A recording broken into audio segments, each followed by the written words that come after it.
Hello again and welcome along to Factory Talk. Now, one of the ongoing themes to come up in our discussions with various CEOs across a wide variety of companies in the UK is recruitment and training.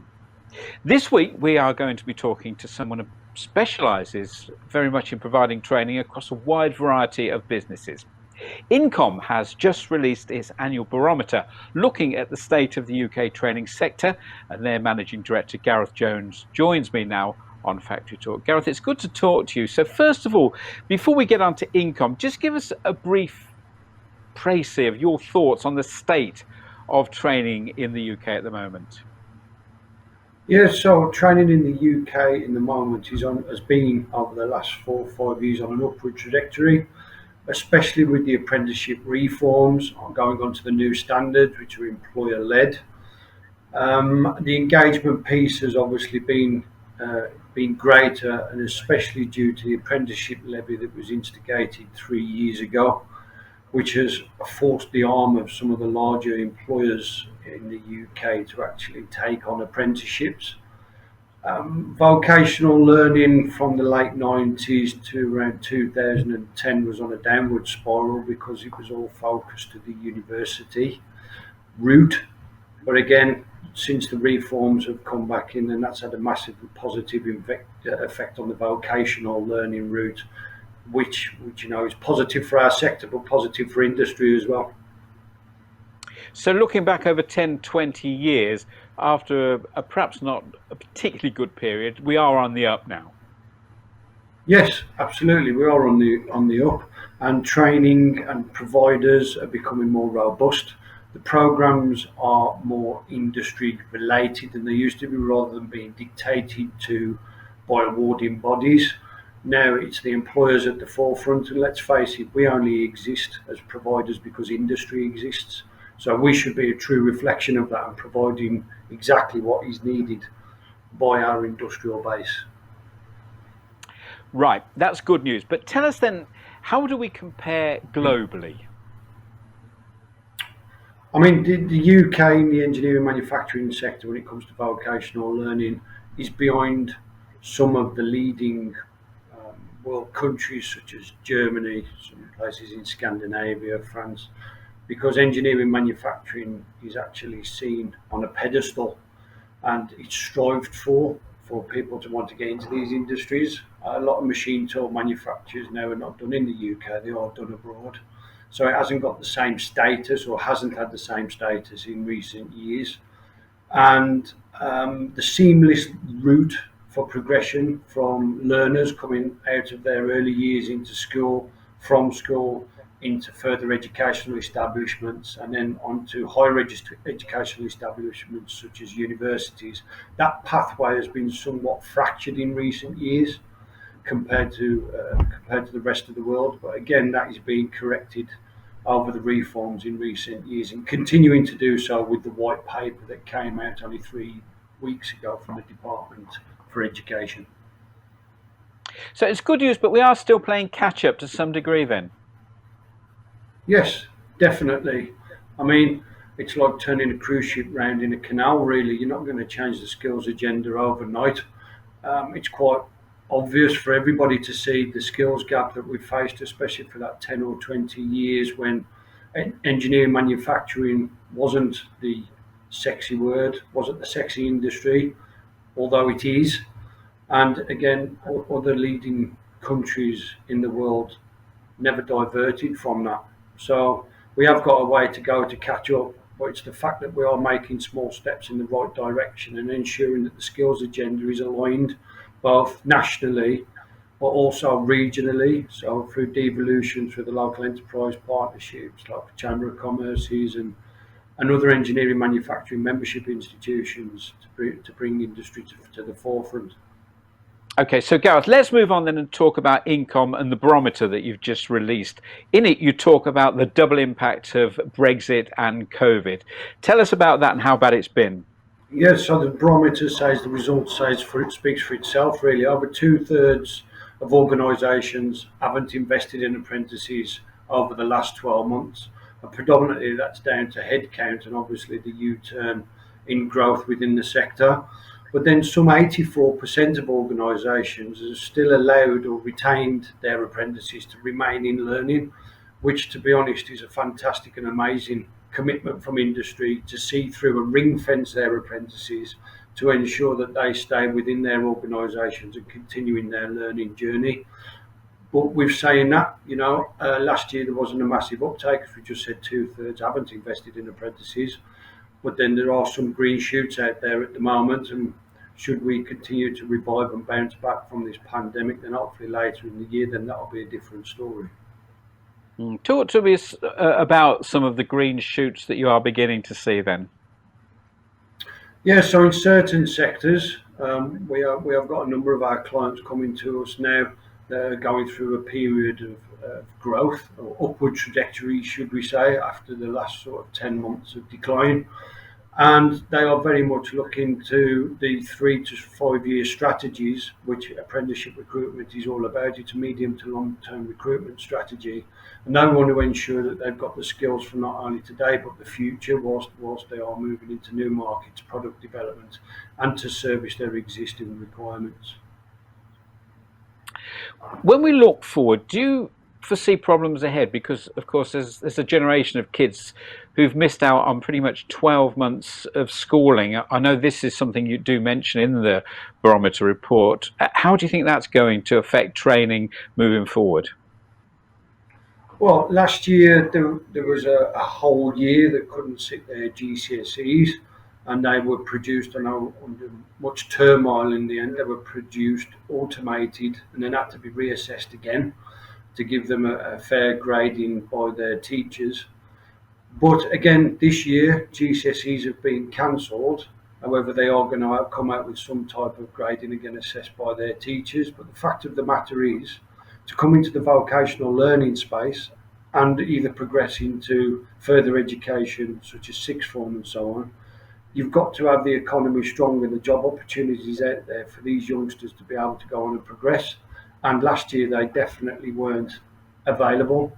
However, that's something that we are trying to put a positive message on now to everybody to say, this potentially could be a missed generation, and we definitely, for one, don't want to write them off. We want to give them every opportunity we can to give them their leg up into their chosen career progression route.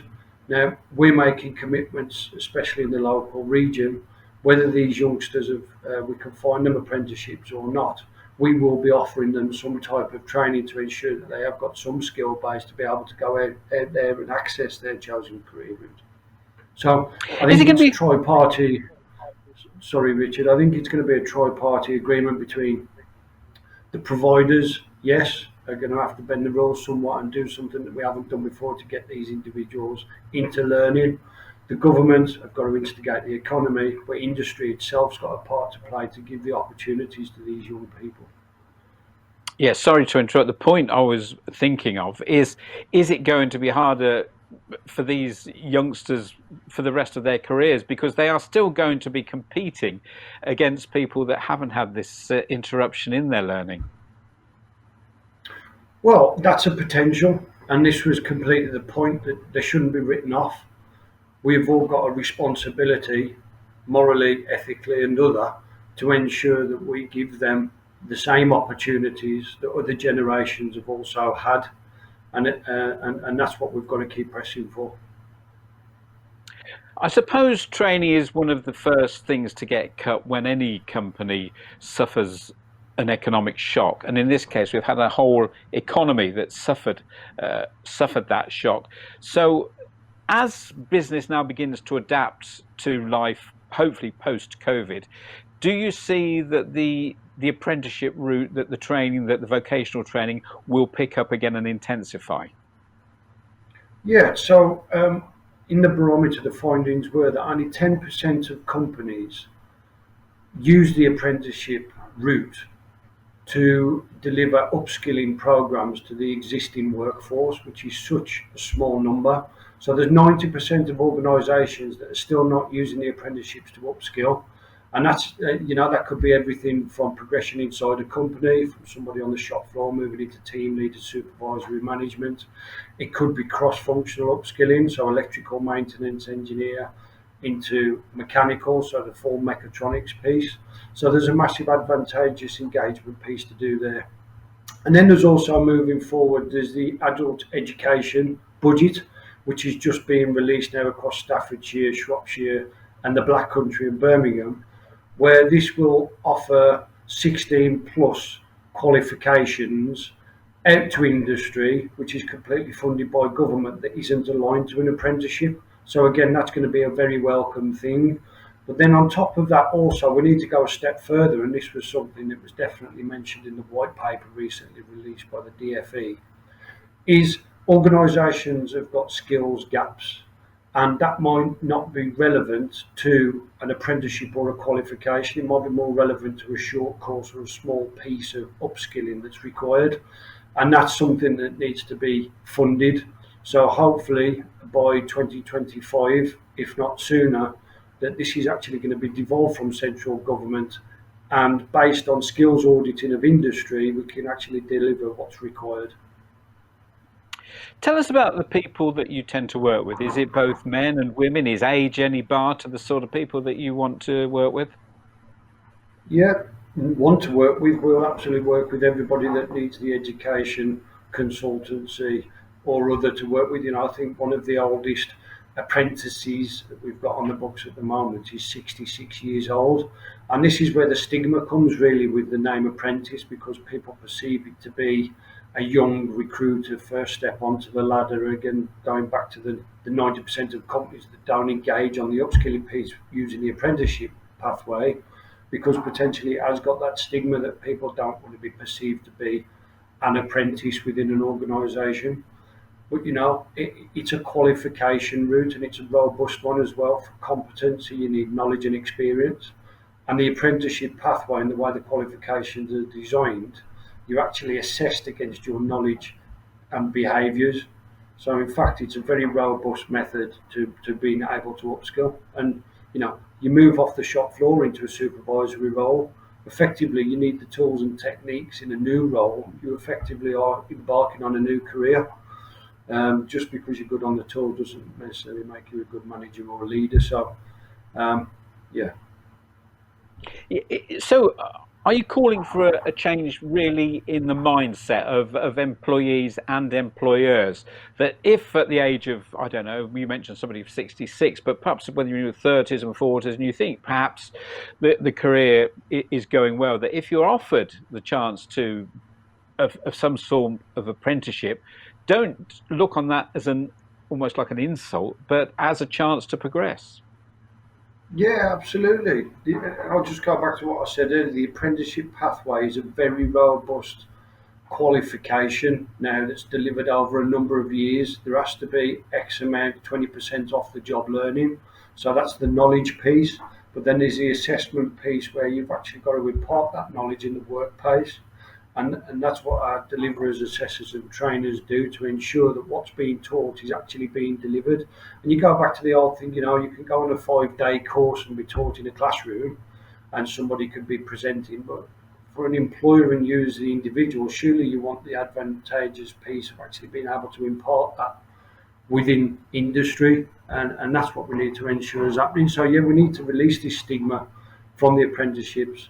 And then also, again, looking at the barometer, more people understand the apprenticeship pathway now, and this is the seamless transition from school through to university. So now you've got degree apprenticeships, so you could come on to a level 2, 3, 4 HNC, HND engineering pathway, and then go on to do your 5, 6 and 7 at university. Those levels are firmly staged out now at each stage, and we've got strategic partnerships with universities to ensure that they can achieve that. And it's not for everybody, and everybody's positioning the company. Some might be craft, some might be technical, although industry is moving more towards the technical than the craft piece at the moment. But that brings us on to a whole new different subject of us being able to manufacture in the UK rather than doing it abroad. So yeah, we should be relieving ourselves of that stigma.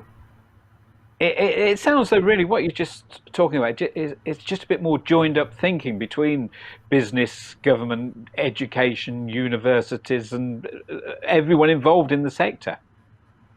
Well, yeah, and talking about apprenticeships now, that clear pathway is there, and it is a seamless pathway now, especially with the collaboration and the bridging between the HNC, the HND, and moving into university life.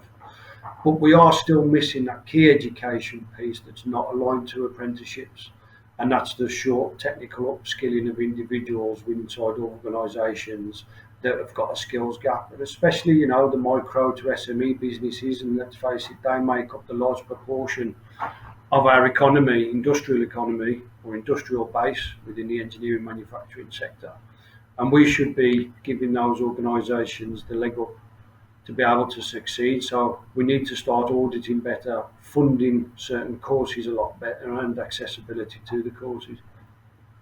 I was just going to ask how we fill that gap, but you've sort of answered it. Who's your call going out to then to help fill this gap? Is it government? Yes, partly. As I've said earlier, there's a tri-party agreement got to take place. There's national and local government. There's also institutions or membership organisations that should also be playing their part. There's industry themselves. I've got a saying is about engaging the disengaged. Usually, the people that you see on such programs as this today, at the networking events, the ones making noise locally, nationally, are usually the same people. And really, we need to open the door to the people that aren't engaged at the moment. So, engaging the disengaged, adding more people to the pot to get this movement really happening to move forward, and also the providers. So, the three people is government, industry itself, and the providers need to make the real change. Finally, Gareth, you said there's been improvements when we first started talking over the last 5 years or so. Let's look 5 years into the future. What would you like to see happen, and where do you think we'll be as far as training is concerned in 2025, for example? Yeah, so the old engineering industry training board. I know the levy was alleviated, but apart from the levy, the way that model actually worked was robust.